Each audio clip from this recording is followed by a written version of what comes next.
Hello everyone, welcome to my channel Desh triangle. Desh triangle में आप लोगों का स्वागत है।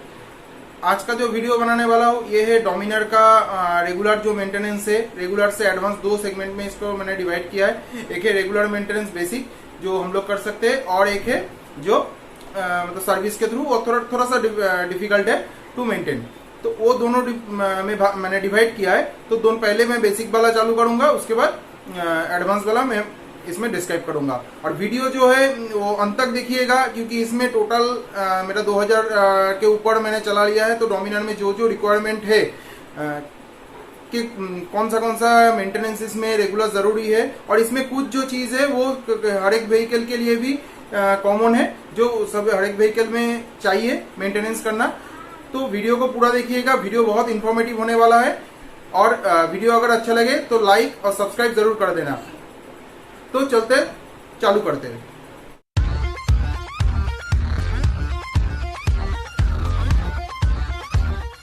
फर्स्ट चालू करते हैं इसका डोमिनर 400 या डोमिनर 250 का जो रेगुलर मेंटेनेंस है, उसमें क्या क्या कर सकते हैं। फर्स्ट जो है बेसिक मेंटेनेंस में मैं चालू कर रहा हूँ। बेसिक का फर्स्ट में आता है कि उसमें क्लीन करना। क्लीन में दो टाइप का आता है, एक वॉशिंग आता है, एक क्लीनिंग आता है। नॉर्मल क्लीनिंग जो रेगुलर थोड़ा हल्का फुल्का जो धूल आता है या कुछ भी उड़ के जो आता है, वो रेगुलर मेंटेनेंस में मैं रखा हूँ बेसिक में। रीजन क्या है, वो घर में इजीली नॉर्मली सब लोग करते हैं, बट उसमें क्या मेंटेन करना है वो मैं इसमें डिटेल्स में बताता हूँ। फर्स्ट है माइक्रोफाइबर क्लॉथ यूज करना है इसमें। भाई माइक्रोफाइबर क्लॉथ बहुत अच्छा क्वालिटी का भी आता है और एकदम घटिया क्वालिटी का भी आता है। जो बाहर में ऑरेंज कलर का जो एक मिलता है एकदम पतला, वो उसको माइक्रोफाइबर बोलते हैं, बट वो एक्चुअली माइक्रोफाइबर है नहीं।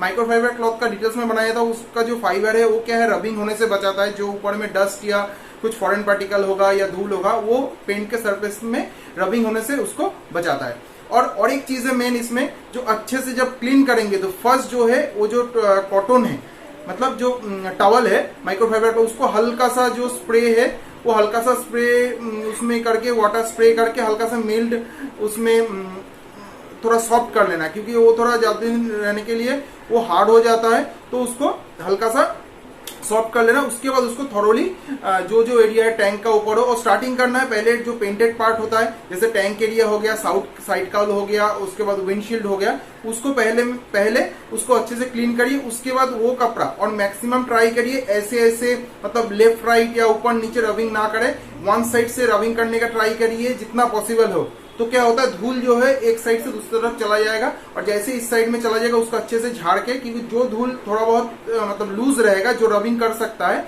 स्क्रैच आ सकता है, उसको वो नीचे गिर जाएगा। उसके बाद विंडशील्ड को पहले क्लीन करना है, क्योंकि विंडशील्ड में सबसे ज्यादा स्क्रैच आता है। उसके बाद टैंक का एरिया में आप क्लीन करिए।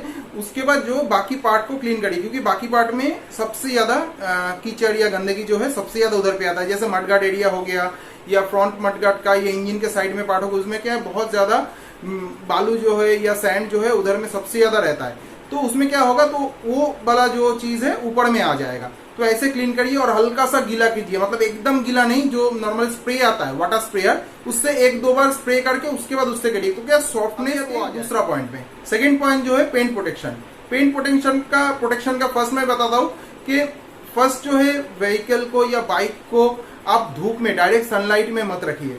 डायरेक्ट सनलाइट को अवॉइड कीजिए, क्योंकि सनलाइट में सबसे ज्यादा पेंट जो है खराब होता है। तो कभी भी पार्किंग करना है तो ट्राई कीजिए कि उसका मतलब शेड में उसको पार्क करें, जब डायरेक्ट सनलाइट उसमें ना हो। अगर पॉसिबल नहीं है तो उसमें क्या कवर डाल के आप रख सकते हैं। कवर डालेंगे तो डायरेक्ट सनलाइट नहीं आएगा उसमें। अभी थोड़ा अच्छा क्वालिटी का कवर लेंगे तो उसमें अच्छा प्रोटेक्शन मिल जाएगा। और कभी कभी होता है कि साथ में कवर लेके चलना है मुश्किल हो, तो जैसे बाइक ब्लेजर का मैंने ऑलरेडी इंस्टॉल किया है, तो उसको फिक्स कर सकते हैं।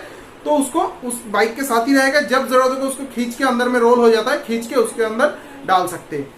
और नेक्स्ट आता है पेंट प्रोटेक्शन का, और एक है जो नॉर्मली हम लोग जब उसको क्लीन करते हैं, तो वो क्लीनिंग में क्या होता है कि कोई भी शैम्पू वगैरह जो है, सोप वगैरह जो है, वो हम लोग यूज कर लेते हैं। तो वो सोप और शैम्पू यूज करना नहीं होता है। रीजन क्या है, वो बहुत ज्यादा उसमें मतलब केमिकल ज्यादा होता है, और वो उस पर्पस के लिए बना नहीं है। तो कार या बाइक का जो शैम्पू आता है वो शैम्पू यूज कीजिए, और वो उतना ज्यादा कॉस्टली भी नहीं है। इतना मतलब 250-300 ml का अराउंड 200 रुपए के आसपास आएगा, बट वो क्या है बहुत कम देने से भी हो जाता है, बहुत ज्यादा फोम इफेक्ट उसमें आता है। तो उसको आप स्प्रेयर से भी स्प्रे करके यूज कर सकते हैं, या बहुत लोग बाल्टी में उसको जो बबल बना के या जो झाग बना के उसके बाद यूज करते हैं वो भी। बट रिकमेंड है कि आप लोग जो व्हीकल के लिए जो स्पेशली आता है वो यूज कीजिए। तो ये हो गया सेकेंड पॉइंट। थर्ड पॉइंट में क्या है, जो ब्लैक वाला पार्ट होता है, जैसे फाइबर का जो ब्लैक पार्ट होता है उसको क्लीन आप लोग जैसे शैम्पू से जैसे कर रहे हैं ऊपर का पार्ट को, उसको भी कर सकते हैं। बट उसमें क्या है, जितना भी बहुत दिन यूज होने के बाद क्या होता है, वो थोड़ा एक व्हाइटिश शेड रहता है उसमें। तो उसके लिए सबसे बढ़िया है आप डीजल लीजिए, एकदम सिंपल डीजल, उसके साथ कुछ ऐड करने की जरूरत नहीं है। तो डीजल लेके उसको अच्छे से थोड़ी एक कपड़ा से उसको क्लीन कीजिए, तो उसमें जो शाइनिंग वापिस आ जाता है। इफ पॉसिबल जब अगर उसमें उसके बाद भी अगर उसमें कुछ मतलब व्हाइट लग रहा है कि उसको और ज्यादा शाइनिंग चाहिए, तो उसमें एकदम मतलब थोड़ा सा क्वांटिटी में जो गियर ऑयल आता है या इंजन ऑयल आता है थोड़ा सा मिक्स कर दीजिए, थोड़ा सा, ज्यादा नहीं, तो ज्यादा ऑयली हो जाएगा और वो रस्ट को और भी ज्यादा पकड़ेगा। तो डीजल से आप लोग इजीली उसको क्लीन कर सकते हैं, तो वो पार्ट जो है बहुत ज्यादा मतलब शाइनी और ब्लैक एकदम अच्छे से दिखेगा और क्लीन दिखेगा। नेक्स्ट पॉइंट आते हैं, वो है जो टायर का प्रेशर। टायर का प्रेशर जो है आप लोगों को बराबर मेंटेन करना है। बराबर मेंटेन करना क्या है, अलग अलग जगह पे आप लोगों को अलग अलग लोग बताएगा कि इसमें ट्यूबलेस टायर है तो उसमें थोड़ा ज्यादा प्रेशर मतलब फिल कीजिए, बट ऐसा नहीं है। आपका बाइक के साथ ही उसमें दिया हुआ है कि कितना प्रेशर उसमें मेंटेन करना है, तो उतना प्रेशर ही मेंटेन कीजिए। 1 या 2 PSI आप इंक्रीज करके रख सकते हैं। रीजन क्या है कि थोड़ा बहुत कुछ दिन के बाद जब वो हल्का सा प्रेशर कम होगा तब वो एडजस्ट हो जाएगा। 1-2 उससे ज्यादा नहीं।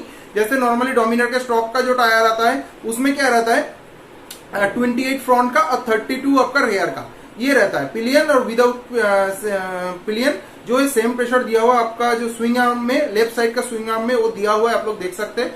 तो वो वही सेम प्रेशर मेंटेन कीजिए। बहुत लोग बोलेगा 40 PSI रखिए, 35 रखिए, बट वो बिल्कुल नहीं करना है, क्योंकि टायर के ऊपर आप लोग अगर अच्छे से देखेंगे टायर के ऊपर भी एक PSI मेंटेन होता है। जैसे पीछे का जो टायर है रेयर टायर जो उसमें 33 PSI मैक्सिमम है, मतलब टायर का। तो उसमें अगर आप ज्यादा देंगे तो ऑब्वियसली टायर का क्वालिटी खराब हो जाएगा। बट अगर आप बाद में टायर चेंज करते हैं तो उसमें उस टायर में मेंशन होगा। जैसे रेब्जी डी में जो आता है उसमें क्या है 40 PSI है, तो उसमें आप 38 से 40 तक दे सकते हैं। बट स्टॉक में जो आता है उसमें ज्यादा टायर प्रेशर मत डालिए और कम भी मत रहिए। कम भी डालेंगे तो टायर क्रैकिंग हो सकता है और परफॉर्मेंस भी खराब हो सकता है। तो टायर प्रेशर मेंटेन करना बहुत जरूरी है। नॉर्मली मैं क्या करता हूँ कि जब भी उसमें फिल करने जाता हूँ, मतलब फ्यूल फिल करता हूँ या पेट्रोल फिल करता हूँ, उस टाइम पे मैं देता हूँ, या थोड़ा यूज नहीं हो रहा तो हफ्ते में 1 दिन में उसमें फिल करता हूँ। जो पेट्रोल स्टेशन है या फ्यूल स्टेशन है उसमें इजीली अवेलेबल होता है, फ्री ऑफ कॉस्ट में अवेलेबल होता है। तो 28 को आप 30 या 29 कर सकते हैं, और पीछे का जो है 32 को आप 33, 34 तक मैक्सिमम कर सकते हैं। 33 कीजिए, उससे ज्यादा, क्योंकि उसमें ग्रिप खराब होता है। और एक चीज है इसमें मैं एड ऑन करना चाहूंगा, उसमें जहां से फिल करता है वो फिलिंग में एक कैप लगा हुआ था, कैप को आप लोगों को बराबर टाइट करके रखना है और उसको बिल्कुल भी लॉस्ट नहीं करना है, क्योंकि वो लॉस्ट करेंगे उधर से बहुत लोगों को क्या होता है वो लॉस्ट हो जाता है, उसके बाद वो लगाता ही नहीं है, तो उसमें धूल मिट्टी चला जाएगा। तो बाद में जब आप उसमें डालेंगे तब जाकर उसमें प्रॉब्लम होगा, उधर में गंदा हो जाएगा। इन केस अगर आप लोग का लॉस्ट हो जाता है तो आप लोग कोई भी टायर का जो चेंज करता है, जो शोरूम वगैरह है या आउटलेट वगैरह है, उसमें जाके उधर में 5-6 रुपए लेता है मैक्सिमम, 5-6 रुपए या 10 रुपए मैक्सिमम लेगा दोनों का, 2 पीस का। तो आप लोग एक उसमें यूज कीजिए, क्योंकि उसके नॉर्मल अच्छा क्वालिटी के यूज कीजिए। रीजन क्या, उसके अंदर में एक रबर का रिंग होता है जो अच्छे से डस्ट से प्रोटेक्शन देता है। नेक्स्ट पॉइंट जो है उसका टायर का जो रेगुलर एक चेकिंग करना होता है। रेगुलर 1-2 दिन के बाद आप लोग एक बार चेकिंग कीजिए कि वो टायर में कोई कट मार्क या कुछ कील या कुछ नेल्स वगैरह या कोई भी स्क्रू वगैरह कुछ भी उसमें अंदर में डाला नहीं है। मतलब होता है ना कभी चलाते चलाते उसके अंदर घुस गया, तो अगर उस कंडीशन में आप लोग कंटिन्यू अगर राइड करेंगे तो वो जो है और भी अंदर जाएगा और टायर को धीरे धीरे और भी ज्यादा डैमेज करेगा। और अगर अंदर में कुछ जो चीज होता है जो टायर को पंक्चर नहीं करता है बट उसके अंदर में घुस जाता है, जैसे मेरा में कुछ कट मार्क्स आया है, तो वो चीज को इमीडिएटली उसको निकाल देना है। कोई भी प्लायर वगैरह या जो पतला वाला प्लायर होता है उसमें आप कोई भी चीज से निकाल सकते हैं, बट अंदर में उसको कोशिश कीजिएगा अंदर में ना रहे। इसलिए 1-2 दिन के बाद या थोड़ा लॉन्ग ट्रिप करके आए या उसके ड्यूरिंग 100 किलोमीटर हुआ, 50 किलोमीटर, 100 किलोमीटर, 200 किलोमीटर, उसमें वो चेक करते रहिए। नॉर्मली वो सिटी राइड में वो ज्यादा ये मतलब होता है प्रॉब्लम, ये जो चीज हाईवे में कम होता है।